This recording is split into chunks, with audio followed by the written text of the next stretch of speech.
നമസ്കാരം. എല്ലാ സജ്ജനങ്ങൾക്കും സന്ധ്യാദീപത്തിലേക്ക് സ്വാഗതം.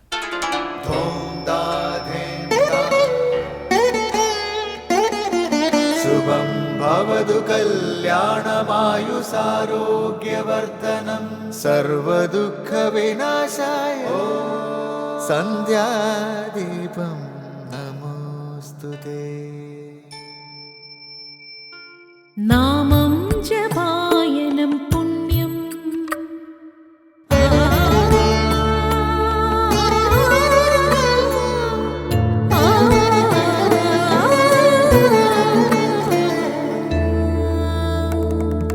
നാമം ജപായനം പുണ്യം നിരുപമദീപാങ്കുരം പോലെ സ്വരശ്രുതിലയവരമതുലം ദീവാങ്കണം മോക്ഷസംഗീതസാരം നീളും വഴിത്താരയിൽ ജീവതാരം മന്ത്രാലാപം മായാവിൻ നിൻ പ്രസാദം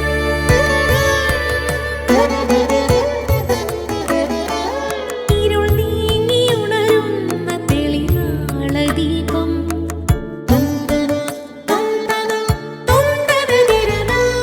ഇരുൾ നീങ്ങിയുണരുന്ന തെളിനാളദീപം പ്രണവാമൃതം ചൊരിയുന്ന ദീപം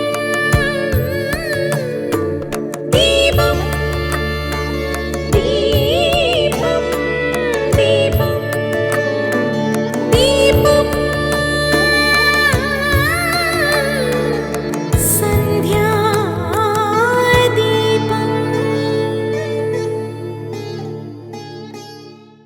തുളസി ചെടിയുടെ മഹത്വം ചരിത്രാതീത കാലം മുതൽക്കേ അറിഞ്ഞവരാണ് നമ്മുടെ ഋഷീശ്വരന്മാർ.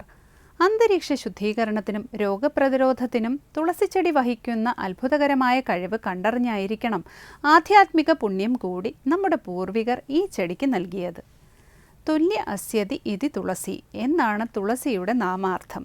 തുല്യമില്ലാത്തത്, ഉപമയില്ലാത്തത് എന്നെല്ലാം തുളസിക്ക് അർത്ഥം പറയാം.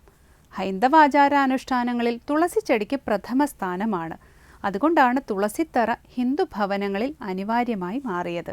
തുളസിത്തറയിൽ തുളസിത്തൈ നട്ടാണ് ഗൃഹപ്രവേശം നടത്തുന്നത്. അതിൽ നിന്നു തന്നെ തുളസിയുടെ പവിത്രത മനസ്സിലാക്കാം. ഭക്തന്മാർക്ക് ഭഗവാനെ പോലെ ആരാധ്യയാണ് തുളസി. ലക്ഷ്മീദേവിയെപ്പോലെ ഭഗവാന്റെ നിത്യസഹചാരിണിയാണ് തുളസി. അതുകൊണ്ടാണ് തുളസിക്ക് വിഷ്ണുപ്രിയ, വിഷ്ണുകാന്ത, കേശവപ്രിയ തുടങ്ങിയ പേരുകൾ ലഭിച്ചത്. തുളസിയുടെ മാഹാത്മ്യം മിക്ക പുരാണങ്ങളിലും വർണ്ണിക്കുന്നുണ്ട്. തുളസിച്ചെടികൾ വളർത്തുന്ന വീട് തീർത്ഥസ്ഥാനമാണെന്നാണ് പറയപ്പെടുന്നത്. അവിടെ യമകിങ്കരന്മാർക്ക് പോലും പ്രവേശനമില്ല എന്ന് പറയുമ്പോൾ തന്നെ തുളസിയുടെ മഹത്വം മനസ്സിലാക്കാം. തുടർന്ന് ശ്രീ കാവാലം ശ്രീകുമാർ ശിവാനന്ദ ലഹരി ആലപിക്കുന്നത് കേൾക്കാം.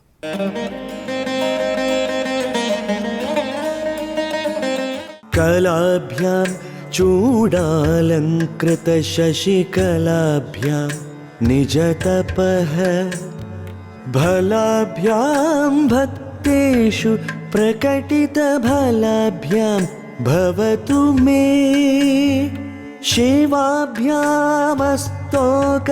ത്രിഭുവന ശിവാഭ്യാം ഹൃദി പുനഃ ഭവാഭ്യാമാനന്ദ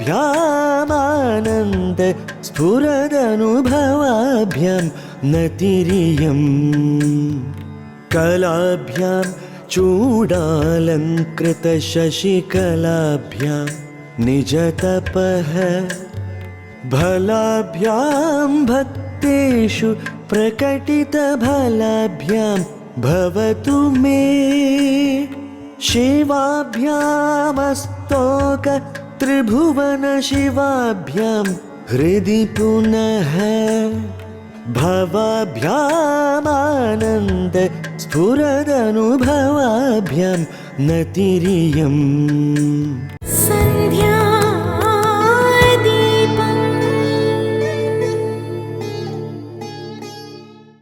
അടുത്തതായി ശങ്കരസ്തോത്രാമൃതം.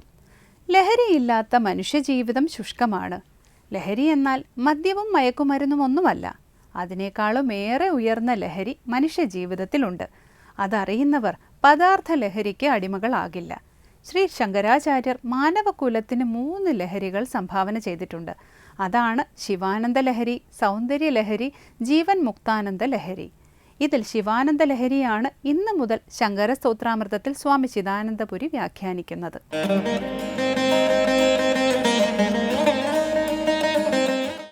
ശങ്കരകൃതികളിൽ ശ്രീ ദക്ഷിണാമൂർത്തി സ്തോത്രമാണ് ഒടുവിൽ നമ്മൾ ചിന്തിച്ചത്. തുടർന്ന് നമുക്ക്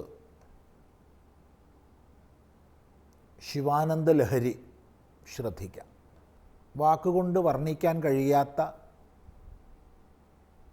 അത്രക്കേറെ മഹിമയുള്ള ഒരു കൃതിയാണ് ശിവാനന്ദ ലഹരി. പരാഭക്തിയുടെ, അതുപോലെ അതിസൂക്ഷ്മമായ തത്വവിചാരത്തിൻ്റെ, ശിവത്തിൻ്റെയും ശിവൻ്റെയും ശിവയുടെയും തത്വങ്ങളെ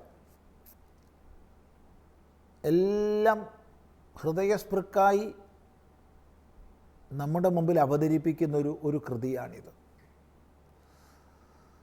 ഒന്നന്തരം ഭക്തി സ്തോത്രമാണ്. സ്തോത്രത്തിന് കാവ്യലക്ഷണങ്ങളില്ലെങ്കിലും കാവ്യമെന്ന് പറയേണ്ടുന്ന തരം കവിത്വം തുളുമ്പുന്ന ശ്ലോകങ്ങൾ, അതേസമയത്ത് അതിസൂക്ഷ്മമായ ശിവതത്വ വിചാരത്തിലേക്ക് നമ്മളെ നയിക്കുന്ന, ശുദ്ധമായ വേദാന്ത വിചാരത്തിലൂടെ നമ്മളെ പരമമായ ശിവഭാവത്തിലേക്ക് ഉയർത്തുന്ന വർണ്ണനകൾ, ശിവൻ്റെയും ശിവയുടെയും ഭഗവാന്റെയും ഭഗവതിയുടെയും ഒരുപോലുള്ള സ്തുതികൾ, ഇതെല്ലാം കൊണ്ട് അത്യുത്കൃഷ്ടമായൊരു കൃതിയാണ് ശിവാനന്ദ ലഹരി. ശങ്കരാചാര്യസ്വാമികളുടെ സ്തോത്രകൃതികളിൽ എന്തുകൊണ്ടും അദ്വിതീയമായി പരിലസിക്കുന്നതാണിത്. ശ്രദ്ധാപൂർവം നമുക്കിതിലേക്ക് പ്രവേശിക്കാം. ഇന്ന് പലപ്പോഴും നമ്മുടെ സമൂഹത്തിൽ വളരെ വലിയ ചർച്ച ലഹരിയെ സംബന്ധിച്ച് നടക്കുന്നുണ്ട്. പലയിടത്തും ലഹരി വിരുദ്ധ സമ്മേളനങ്ങൾ, ലഹരി വിരുദ്ധ പ്രഭാഷണങ്ങൾ, ലഹരി വിരുദ്ധ സെമിനാറുകൾ ഒക്കെ നടക്കുന്നുണ്ട്. അവരൊക്കെ ഉദ്ദേശിക്കുന്നത് മദ്യത്തിനും മയക്കുമരുന്നിനും എതിരായിട്ടുള്ള പ്രവർത്തനങ്ങളാണ്. തീർച്ചയായിട്ടും നമ്മുടെ സമാജം, പ്രത്യേകിച്ച് യുവസമൂഹം മദ്യത്തിലും മയക്കുമരുന്നിലും നശിക്കരുത്. യുവത്വത്തിൻ്റെ കരുത്ത് തൻ്റെ ജീവിത കൃതാർത്ഥതയ്ക്കും ലോക നന്മയ്ക്കും ഒരുപോലെ ഉപകരിക്കണമെങ്കിൽ മദ്യം, മയക്കുമരുന്ന് തുടങ്ങിയ മഹാവിപത്തുക്കൾ അതിന് നമ്മൾ വിധേയരാവരുത്. പക്ഷേ അതേ സമയത്ത് മനുഷ്യ ജീവിതത്തിൽ ലഹരി വേണ്ടെന്ന് പറയാൻ പറ്റില്ല. മദ്യത്തിനെതിര് പറഞ്ഞോളൂ, മയക്കുമരുന്നിനെതിര് പറഞ്ഞോളൂ, വേണം. നമ്മൾ ഒത്തൊരുമിച്ച് ആ വലിയ യജ്ഞത്തിൽ പങ്കുചേരണം. എന്നാൽ ലഹരിക്കെതിര് പറയാൻ പറ്റില്ല. മനുഷ്യ ജീവിതത്തിൽ ഒരു ലഹരിയും ഇല്ലെങ്കിൽ പിന്നെ എന്താണ് ഇതിന് മഹത്വമുള്ളത്? ഉണ്ണുകയും ഉറങ്ങുകയും പ്രത്യുൽപാദനം ചെയ്യുകയും കുറേ സ്വത്ത് സമ്പാദിക്കുകയൊക്കെ ചെയ്തങ്ങ് മരിച്ചു പോവുകയാണെങ്കിൽ പിന്നെ മനുഷ്യജീവിതത്തിൻ്റെ മഹിമ എന്താണ്? മനുഷ്യജീവിതത്തിൽ തീർച്ചയായിട്ടും ലഹരി വേണം എന്നാണ് അഭിപ്രായം. ഒരു ലഹരിയും ഇല്ലെങ്കിൽ പിന്നെ എന്ത് ജീവിതം? കലയുടെ ലഹരി, നൃത്തത്തിൻ്റെ, സംഗീതത്തിൻ്റെ, സാഹിത്യത്തിൻ്റെ, കഥകളുടെ, നാടകങ്ങളുടെ, ഭക്തി കീർത്തനങ്ങൾ ചെയ്യുമ്പോഴുള്ള ലഹരി, പൂജ ചെയ്യുമ്പോഴുള്ള ലഹരി, ഹോമം ചെയ്യുമ്പോഴുള്ള ലഹരി, എവിടെ കഷ്ടപ്പാടും ദുഃഖവും ക്ലേശവും ഉണ്ടോ അവിടെ ഹൃദയപൂർവ്വം സേവനം അർപ്പിക്കുമ്പോഴുള്ള ലഹരി, ആ സേവനം ഏറ്റുവാങ്ങി ആനന്ദിക്കുന്ന ജനസമൂഹത്തിൻ്റെ മുഖശോഭ കാണുമ്പോഴുള്ള ലഹരി, ഇങ്ങനെ അനേക ലഹരികൾ ഉണ്ടായിരിക്കണം. ഇത്തരം ഉയർന്ന ലഹരികൾ നമ്മൾ ചെറുപ്പത്തിലെ പരിചയപ്പെട്ടാൽ ഒരിക്കലും നിസ്സാരങ്ങളായ ലഹരികളിൽ നമ്മൾ വീണുപോവില്ല. എന്തുകൊണ്ടാണ് നമ്മൾ മദ്യത്തിൽ വീണു പോകുന്നത്? എന്തുകൊണ്ടാണ് മയക്കുമരുന്നിൽ വീണു പോകുന്നത്? ഒരു സംശയമില്ല, ചെറുപ്പത്തിലെ വലിയ ലഹരി കിട്ടാഞ്ഞിട്ടാണ്. ഇപ്പോൾ ഇവിടെ സൂചിപ്പിച്ച വലിയ ലഹരികൾ ചെറുപ്പത്തിലേ നമുക്ക് ലഭിക്കുകയാണെങ്കിൽ ഒരിക്കലും നമ്മൾ നിസ്സാരങ്ങളായ ഈ ദ്രാവകങ്ങൾക്കോ പൊടികൾക്കോ ഒന്നും, അല്ലെങ്കിൽ പുകയ്ക്കോ ഒന്നും വിധേയരായി പോവില്ല, അടിമകളായി പോവില്ല. അതുകൊണ്ട് നമ്മുടെ സമൂഹത്തിൻ്റെ അച്ഛനമ്മമാരുടെ, ആചാര്യന്മാരുടെ കർത്തവ്യമാണ് കൊച്ചു കുട്ടികളാവുമ്പം തന്നെ പുതുതലമുറയ്ക്ക് ലഹരി നൽകുക എന്നുള്ളത്. ഉയർന്ന ലഹരി, ഈശ്വര ഭജനത്തിൻ്റെ ലഹരി, ഈശ്വര വിചാരത്തിൻ്റെ ലഹരി, പരാഭക്തിയുടെ ലഹരി, തത്വവിജ്ഞാനത്തിൻ്റെ ലഹരി. ഇനി വിജ്ഞാനത്തിൻ്റെ ലഹരിയിലേക്ക് ഉയർന്നില്ലേ, സാധനയുടെ ലഹരി. ഈ വലിയ ലഹരി സ്വായത്തമായാൽ ഒരിക്കലും നിസ്സംശയം പറയാം, നമ്മൾ നിസ്സാരങ്ങളായ ലഹരികളിൽ ചെന്ന് പെടില്ല. ഇത് നമ്മളെല്ലാവരും ഒന്ന് ഓർമ്മിച്ചിരുന്നെങ്കിൽ.